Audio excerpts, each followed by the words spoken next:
আসসালামু আলাইকুম সুপ্রিয় দর্শক শ্রোতা, আশা করি সকলেই ভালো আছেন, সুস্থ আছেন। দর্শক বন্ধুরা, আমাদের আজকের ভিডিওতে আপনাকে স্বাগতম। সম্মানিত দর্শক শ্রোতা, আজকের এই ভিডিওটির মাধ্যমে আমরা জানব বাংলাদেশ ব্র্যাক কোম্পানি হতে উদ্ভাবিত ব্র্যাক ধান 10 সম্পর্কে। আমরা জানব ব্র্যাক ধান 10-এর বৈশিষ্ট্য, কেমন ফলন হয়, কখন চাষ করতে হয়, এ সম্পর্কে বিস্তারিত জানব। ব্র্যাক ধান 10 স্বল্প জীবনকাল এবং উচ্চ ফলনশীল একটি জাত। সুপ্রিয় দর্শক শ্রোতা, আর কথা না বাড়িয়ে চলুন বিস্তারিতভাবে আলোচনা শুরু করা যাক। আলোচনা শুরু করার আগে আপনাদের কাছে ছোট্ট একটা রিকোয়েস্ট থাকবে, আমাদের চ্যানেলটি সাবস্ক্রাইব করুন। সম্মানিত দর্শক শ্রোতা, আমন ধানের উচ্চ ফলনশীল হাইব্রিড জাত সম্পর্কে আমাদের বিভিন্ন আলোচনা রয়েছে, আপনারা চাইলে দেখতে পারেন। দর্শক বন্ধুরা, সেই ধারাবাহিকতা অনুযায়ী আজকে শুধুমাত্র একটি হাইব্রিড উচ্চ ফলনশীল জাত সম্পর্কে আলোচনা করব, যেটি হলো ব্র্যাক ধান 10। এটি একটি হাইব্রিড উচ্চ ফলনশীল জাত। এ জাতটির ধানের চাল মাঝারি চিকন, অর্থাৎ দর্শক বন্ধুরা, আমরা ধানিগোল জাতের যে ধানটি চাষ করে থাকি মোটামুটি সেরকম মাঝারি চিকন। আর আরেকটি গুরুত্বপূর্ণ বৈশিষ্ট্য হলো এটি বাতাস সহনশীল একটি জাত। এ জাতের ধানের গাছগুলো শক্ত বিদায় হেলে পড়ে না।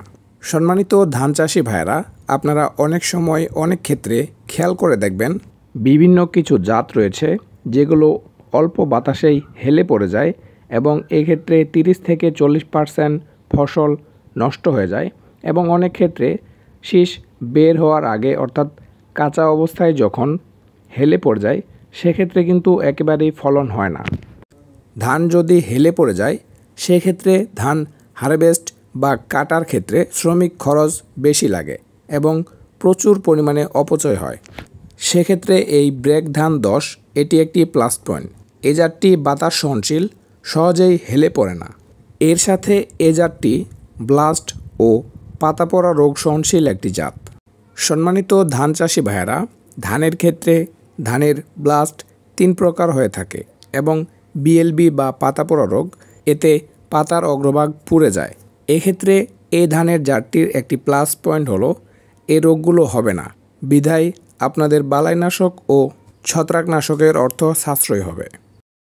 ব্র্যাক ধান 10 এ ধানের জীবনকাল 112 থেকে 115 দিন। এটি স্বল্প জীবনকাল সম্পূর্ণ একটি জাত। স্বল্প জীবনকাল হওয়ায় এ ধানটি কেটে আমরা রবি মৌসুমের যে সকল ফসল রয়েছে যেমন ভুট্টা, পেঁয়াজ, আলু, ফুলকপি, বাঁধাকপি ইত্যাদি আমরা খুব তাড়াতাড়ি চাষ করতে পারবো। আগাম চাষ করলে এর উচ্চ দাম পাওয়া যায়। সম্মানিত ধান চাষি ভাইয়েরা, এ ধানের জীবনকাল অল্প হওয়ার কারণে এতে সেচের খরচ খুব কম লাগে। সেই সাথে অন্যান্য জাতের তুলনায় কীটনাশক খরচও কম লাগে। ব্র্যাক ধান 10 এ জাতের প্রতি 33 শতক জমিতে 20 থেকে 22 মনেরও অধিক ফলন পাওয়া যায়।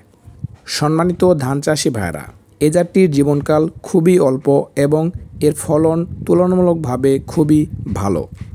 তাই সম্মানিত ধান চাষি ভাইয়েরা, আপনারা চাইলে এ ধানের জাতটি চাষ করতে পারেন। স্থানীয় বাজার কিংবা ডিলারের নিকট আপনারা বীজ সহজেই সংগ্রহ করতে পারবেন। সম্মানিত দর্শক শ্রোতা, এরপরে কোন ধানের জাত সম্পর্কে জানতে চান অবশ্যই কমেন্ট করে জানাবেন। দর্শক, আজকের ভিডিওটি এ পর্যন্তই। এরকম ইনফরমেটিভ ভিডিও পেতে চ্যানেলটি সাবস্ক্রাইব করুন। ধন্যবাদ।